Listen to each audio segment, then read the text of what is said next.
Okay, so how would you describe a parent that's very defensive? Okay, we're diving right in. Absolutely. Let me think. Well, obviously, everyone is very different, and I guess I can describe some general traits, but I don't want people to think it's more like a caricature. Sometimes it's more just that we artificially create these archetypes to understand the concept, but Hmm. it's not like it encapsulates the whole person. So when I say a defensive parent, take it as an imaginary archetype rather than a specific person. It's probably someone who's likely to struggle to receive any feedback. And because we're talking in the context of parenthood, they probably struggle to receive any feedback from their child, no matter how they are presented or well intentioned they are. Perhaps they are quite emotionally thin skinned, maybe very likely due to their own unresolved trauma or their past, maybe even Hmm. ingrained personality patterns and insecurities.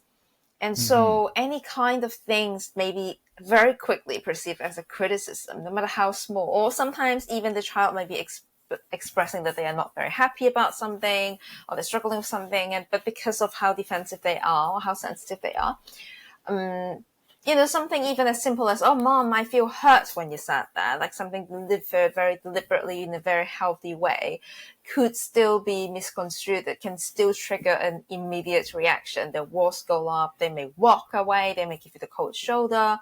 They may find ways to punish you or guilt trip you by saying things like, oh, I've done all these things for you. How dare you? So all these are possible. Hmm. Yeah. And Got it's it. not Okay, always yeah. Hmm. obvious. Mm. Hmm. Got it. Okay, yeah. So it seems like the whole like the main idea here is that they struggle to take any feedback, right? If they feel, Mm. yeah. Go Yeah. ahead. Yeah. No, I'm agreeing with you. Exactly. Okay, got it. Yeah. So you mentioned that like a main reason for this is like past trauma, just like certain things that have happened in their life that have led them to like become like this, right?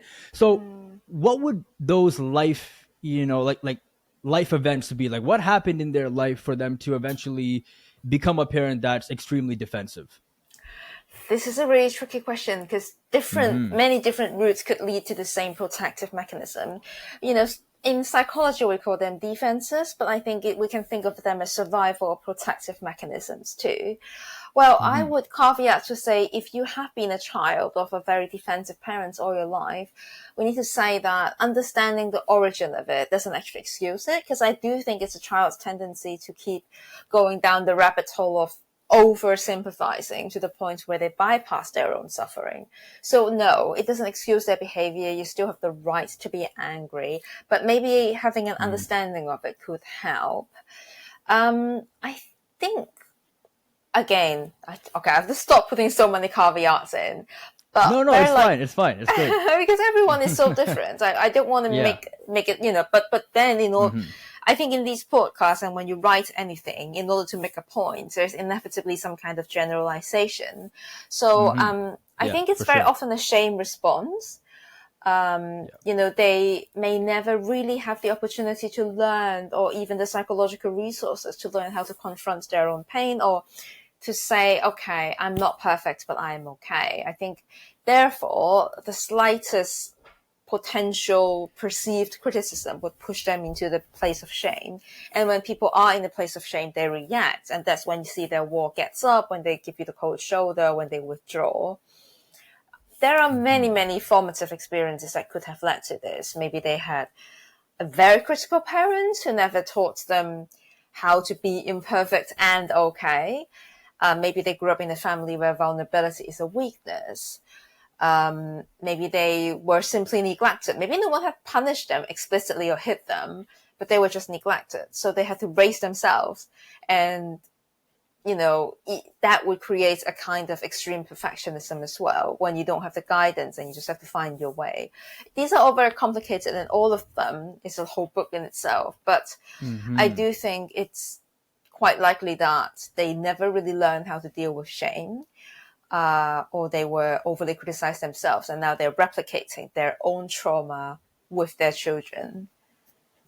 Yeah. Got it. So they Yeah. don't Okay. know So. how to integrate their shadow, if I were to say it, to Yeah. sum it up. Yeah. Yeah. Got it. Okay, yeah. So it seems like, again, like the main idea behind it, obviously, each person is going to be different, but the main idea is like it's a shame response, right? So I don't know if it's mhm, my internet or yours, but you yeah, are bleeping out. I'm bleeping out. That's completely fine. I'm not sure why it does that on the other end, but like right now it's going fine. Like it's going smooth. Yeah, You you're can hear me though, right? frozen. Yeah, I can hear you, but you're frozen a bit.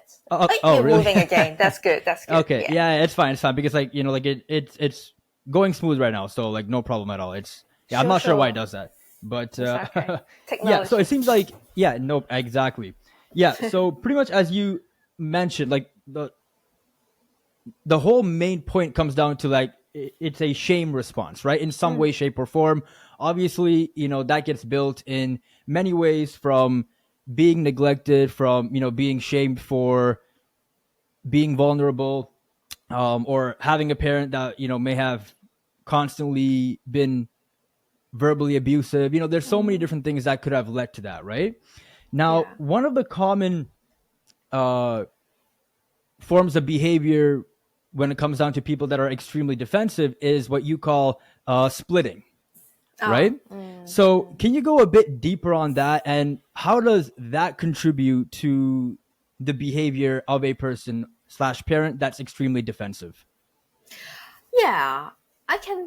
It's actually very much ties into what I already said. So just go to roll it back. Splitting itself, it's a primitive psychological defense in psychoanalysis. They call it primitive. Doesn't mean anything bad. It's just there are levels. It's a bit of a jargon, the primitive, secondary, but Yeah. basically it's something that's quite common amongst young children. So when we were very, very little, our brain doesn't have a lot of capacity. So we have to think in black and white terms. You see this in children a lot. When you were given a Hmm. cookie, you go, "Oh my God, this is the best person in the world." And then when your parents Yeah, punish yeah. you, suddenly you lose all perspective and I hate you, you're the worst. And that's Hmm. natural for a child because that's their brain only have the capacity to think in black or white, so they can't hold the capacity of, oh, my mom loves me, but sometimes they can be horrible, which is a really nuanced, complex things which adults can do, but children struggle to. So for most of us, when we grow up, we develop that capacity for emotional maturity. We learn that people are multifaceted. We lose it sometimes. When we argue with our partners or something, we sometimes lose perspective. But by and large, we can hold complexity. We can hold Hmm. something called object constancy, meaning, we have this psychological skill to say, okay, right now it feels horrible and I really do not like this person in front of me, but I still remember all the times we have together. So anyway, going back to defensive parents, sometimes not that they completely don't have it, but they are more likely to flip into a splitting mode where they go back to again get stuck in this early black and white way of thinking when it comes to both when they see others and when it comes to their self-image. So why does that relate to their defensive response is, for instance, when they perceive something to be like, we talked about feedback, right? If they feel like, oh, there's something that I'm doing badly as a parent, that is a proper crisis for them. Their brain may Hmm. catastrophize. They may interpret even the smallest concern as, oh my God, I'm a terrible parent. I'm all bad. And they can't sit with that. It's too much. The shame is too much. They drown. So to protect themselves, to stop themselves from disintegrating, they have to defend and deny it and maybe even punish you, the messenger who's saying they are not perfect. Hmm. Like to illustrate, if you were in an ideal scenario, if you were very, very mature, you may say, okay, I'm not a perfect parent. I can make mistake as a parent sometimes, as we all do, but that doesn't define me. I'm still a good person. I still can do in a non-defensive way. And if you can do that, Hmm. actually you can say, oh, you know what, little daughter, I'm sorry. I shouldn't have lashed out at you. Mommy screwed up there today.